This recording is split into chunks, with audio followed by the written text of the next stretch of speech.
तो आगे साइंटिस्ट देखिए, अब एक्सरसाइज 9.4 का 6th क्वेश्चन करेंगे। साइंटिस्ट इसका जो 6th क्वेश्चन है वो अपना लास्ट क्वेश्चन है, ठीक है। तो 6th क्वेश्चन का सबसे पहले फर्स्ट पार्ट सोल्व करते हैं। इसके अंदर अपने को इंटीग्रेशन फाइंड करने के लिए फंक्शन दे रखा है जो नोट करेंगे। 6th क्वेश्चन का जो अपने पास फर्स्ट फंक्शन दे रखा है वो क्या है, इंटीग्रेशन ऑफ, ऊपर दे रखा है कोसिकेंट स्क्वायर एक्स और divide by 1 plus cot square x दे रखा है, ठीक है। और इसका आपको एक्स के रिस्पेक्ट में इंटीग्रेशन करना है। तो साइंटिस्ट इसको कैसे इंटीग्रेट करेंगे, यहाँ पे थोड़ा ध्यान देना। ये 1 माइनस कोट स्क्वायर एक्स है, 1 माइनस कोट स्क्वायर एक्स है जिसका आपको इंटीग्रेशन करना है। तो इसके अंदर साइंटिस्ट देखिए हम डायरेक्ट कोट की जगह टी पुट करेंगे। लेट मान लेते हैं कि आपका जो कोट एक्स है वो टी है। अब हम दोनों साइड डेरिवेटिव करते हैं। दोनों साइड डेरिवेटिव करोगे तो आपको पता है कोट एक्स का डेरिवेटिव क्या होता है, कोट एक्स का डेरिवेटिव होता है माइनस का कोसिकेंट स्क्वायर एक्स। इसका डेरिवेटिव ये हो गया इक्वल टू टी का डेरिवेटिव हो जाएगा अपने पास d t upon d x, ठीक है, ये हो जाएगा। तो यहाँ से आप डी एक्स की वैल्यू फाइंड कर लीजिए। इसके अकॉर्डिंग डी एक्स की जो अपनी वैल्यू आएगी वो हो जाएगी D t upon minus cosecant square x. तो माइनस का सिंबल यहाँ लगा देंगे तो ये अपना हो जाएगा माइनस कोसिकेंट स्क्वायर एक्स, ठीक है। तो अब इसके अंदर वैल्यू पुट करते हैं, इंटीग्रेशन ऑफ कोसिकेंट स्क्वायर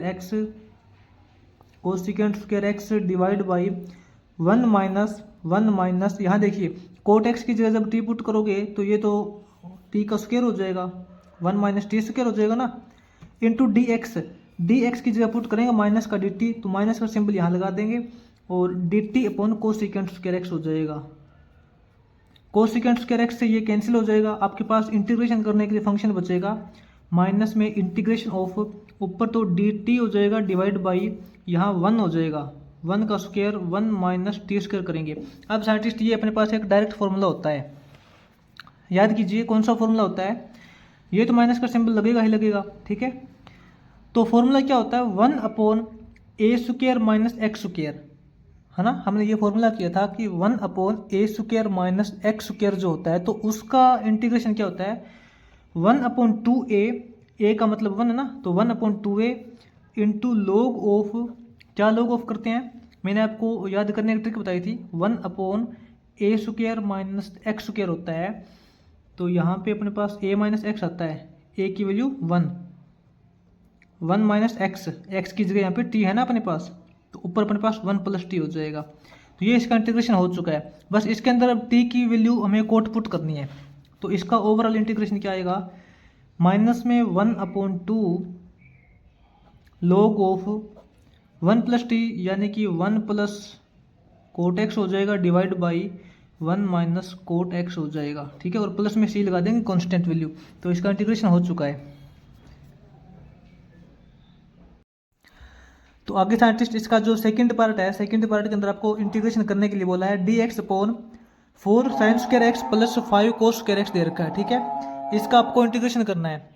तो इसके अंदर क्या करते हैं, सबसे पहले तो ये देखिए ऊपर नीचे नंबरेटर डिनोमिनेटर के अंदर से हम कोस स्क्वायर कॉमन निकाल लेते हैं। कोस स्क्वायर कॉमन निकालने का मतलब क्या होता है, डिवाइड करना होता है ना। ऊपर क्या है, ऊपर तो 1 है, 1 को कोस स्क्वायर से डिवाइड करेंगे यानी कि 1 अपॉन कोस स्क्वायर एक्स हो जाएगा। और ये डी एक्स है ये तो रहेगा ही रहेगा। अब इनको भी कोस स्क्वायर से डिवाइड करेंगे, कॉमन निकालने का मतलब होता है डिवाइड करना। 4 साइन स्क्वायर को कोस स्क्वायर से डिवाइड करेंगे, sine square upon cos square क्या होता है, वो तो टेंजेंट स्क्वायर एक्स होता है। प्लस के अंदर ये 5 है, कोस स्क्वायर को कोस स्क्वायर से डिवाइड करेंगे तो 1 होगा, ठीक है। तो इसको कोस स्क्वायर से डिवाइड हमने कर दिया।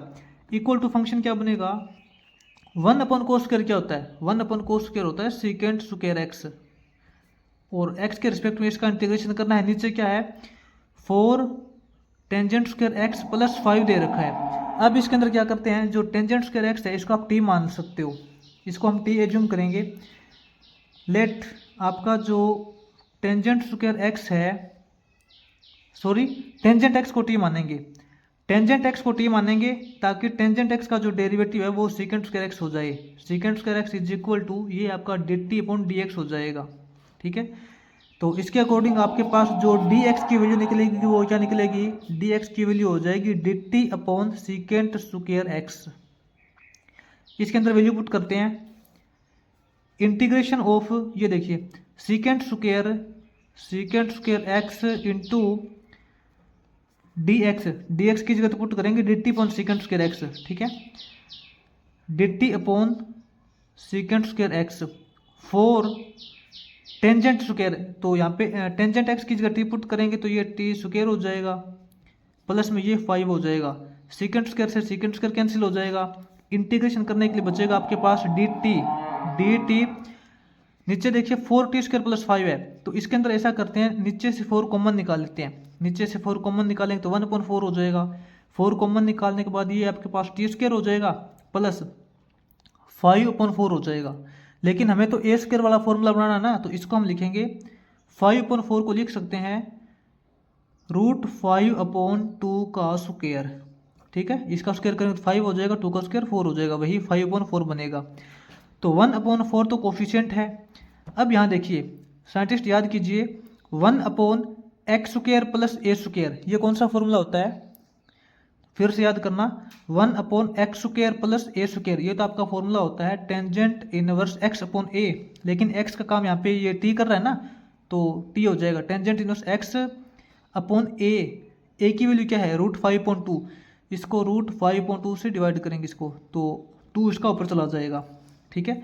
ये तो टेंजेंट इनवर्स x/a हो गया, इंटू 1/a फिर करते हैं, 1/a करेंगे यानी कि a का उल्टा करेंगे तो √5/2 है ना, तो ये आपके पास 2/√5 हो जाएगा, और इसका इंटीग्रेशन हो चुका है, ठीक है, प्लस में सी लगा देना कांस्टेंट वैल्यू। अब कई स्टूडेंट यहाँ पे ऐसे करते हैं कि इस 2 से इसको मल्टीप्लाई कर देते हैं, ऐसा नहीं करना, ठीक है, क्योंकि ये वाला जो 2 है वो टेंजेंट इनवर्स के साथ में है और ये इसका कोफिशिएंट है, तो अपना ओवरऑल इंटीग्रेशन क्या आएगा, 1 × 2 करोगे 2/4√5, 4√5, ये आपके पास हो जाएगा टेंजेंट इनवर्स 2/√5, 2/√5, टी है, टी की जगह पुट करेंगे टेंजेंट एक्स, ठीक है, प्लस में सी कांस्टेंट वैल्यू, तो इसका कंप्लीट इंटीग्रेशन क्या हो जाएगा, 2 से 4 को काट भी सकते हो, कोई प्रॉब्लम नहीं है, ठीक है, तो 2/4√5 into tangent inverse 2 tangent x/√5 plus c, ऐसा बोल सकते हो, इसको ऐसा बोलना है टेंजेंट इनवर्स 2 टेंजेंट x/√5, ये इकट्ठा है वो टेंजेंट इनवर्स के साथ में होगा, और प्लस में सी लगा देना कांस्टेंट वैल्यू, तो इसका इंटीग्रेशन कंप्लीट हो जाएगा।